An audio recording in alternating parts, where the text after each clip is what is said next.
Kami keluarga sangat menyayangkan tindakan yang sangat-sangat memalukan ini.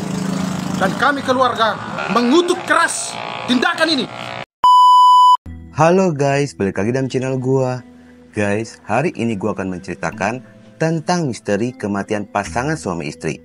Meskipun dalam kasus ini pihak kepolisian sudah menetapkan tersangka, namun proses hukum tidak berjalan. Bagaimana kronologi lengkapnya? Yuk kita simak videonya. Kisah ini bermula dari Kelurahan Arale, Kecamatan Arale, Kabupaten Mamasa, Sulawesi Barat. Digemparkan dengan penemuan jasad pasang suami istri pada hari Minggu tanggal 7 Agustus 2022. Kedua korban ditemukan di rumah pribadi mereka. Kala itu, anak tertua korban yang bernama Amanda berusia 20 tahun. Pada saat itu jam 7 pagi, Amanda baru saja bangun dari tidur. Dia mendengar suara adiknya yaitu Marvel berusia 14 tahun sedang merintih kesakitan. Lalu Amanda keluar dari kamar dan mencari kedua orang tua dan adiknya. Amanda mendatangi kamar belakang dan mendapati ayah dan ibunya sudah tidak bernyawa bersimbah darah, sementara Marvel dalam posisi terluka dalam kondisi kritis. Saat ditemukan, Marvel berada di tengah-tengah di antara ayah dan ibunya. Amanda yang mendapati ayah dan ibunya seperti itu, dia pun berteriak histeris dan meminta tolong ke warga sekitaran. Warga yang mendengar teriakan itu bergegas datang lalu melaporkan kejadian tersebut kepada pihak kepolisian setempat. Polisi yang tiba di lokasi segera melakukan olah TKP dan evakuasi. Pada saat ditemukan, kondisi kesadaran dari Marvel sudah menurun. Bibirnya yang sudah tampak membiru, darah pun terus keluar dari mata, hidung, telinga, bahkan kemaluannya. Polisi segera mengambil. Sementara itu, pihak kepolisian pun belum bisa mengambil kesimpulan apakah kasus ini murni pembunuhan atau ada unsur lainnya seperti perampokan.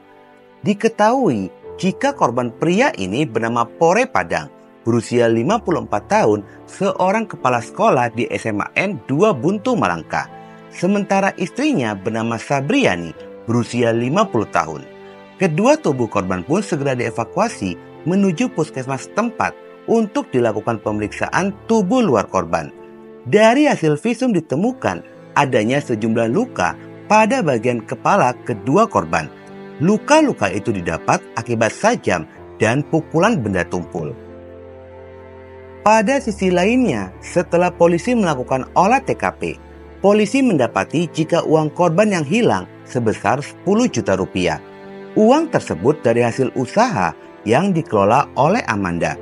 Usaha yang dijalankan yaitu sebagai agen BRI Link, sehingga muncul dugaan jika kasus ini merupakan kasus perampokan.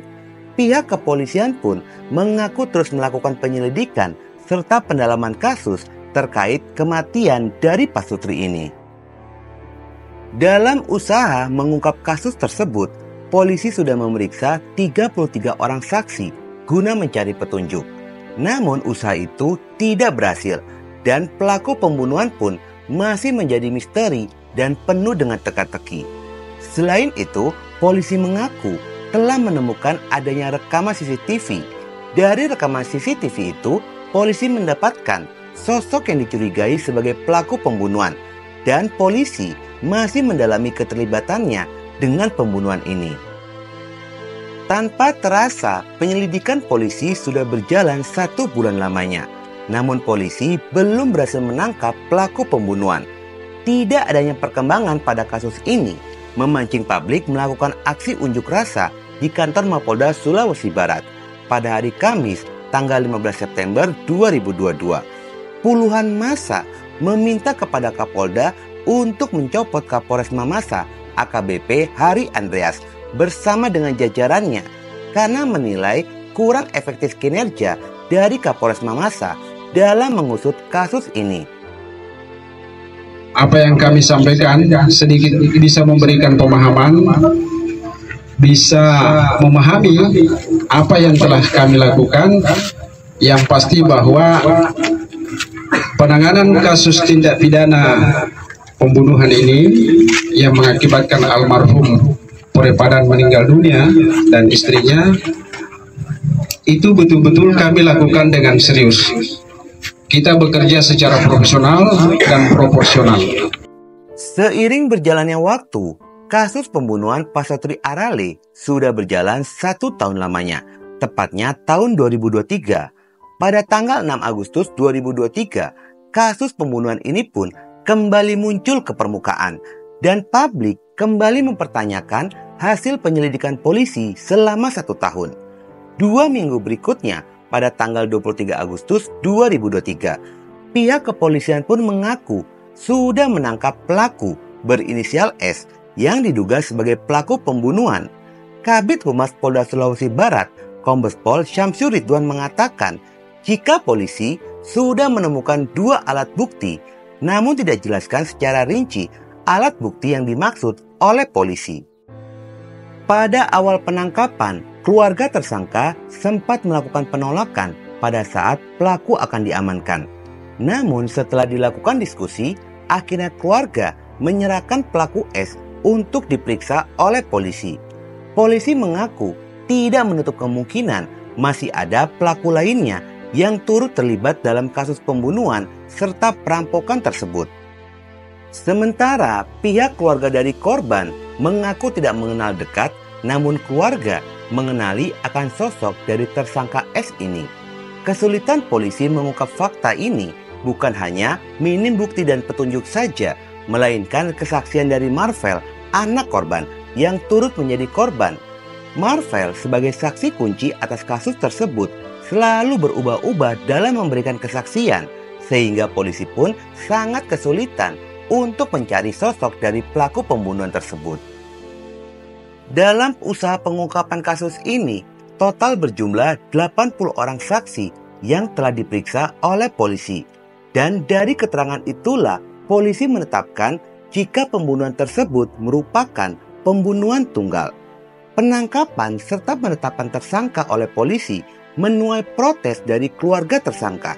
Lantaran keluarga merasa polisi tidak memiliki bukti yang kuat dan hanya berdasarkan kesaksian dari saksi saja.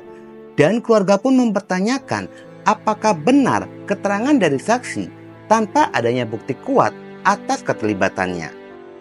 Karena memang betul-betul saya dipitnah, Pak. Saya dipitnah selama ini.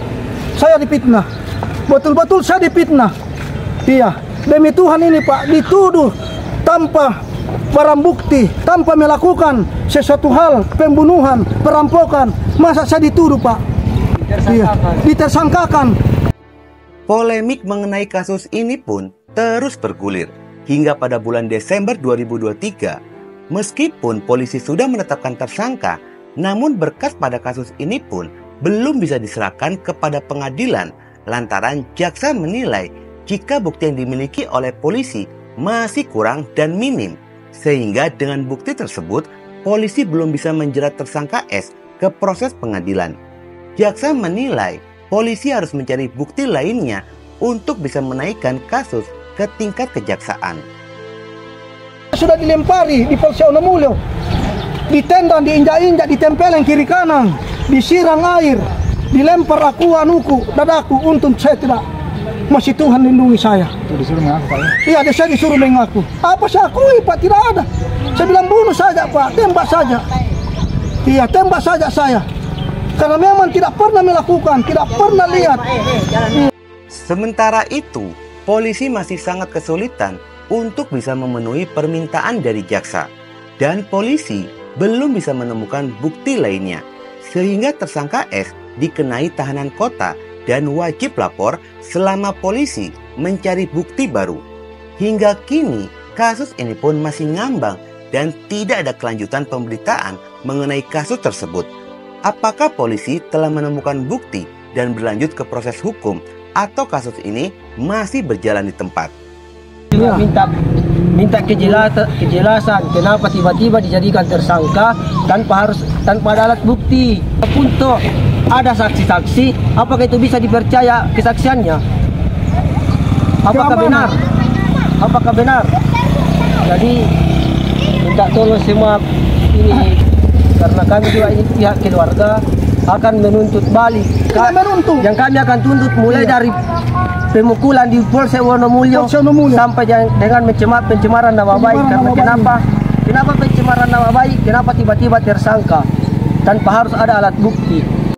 Sebenarnya guys, dalam menetapkan tersangka pada seseorang harus memiliki 2 alat bukti tanpa harus adanya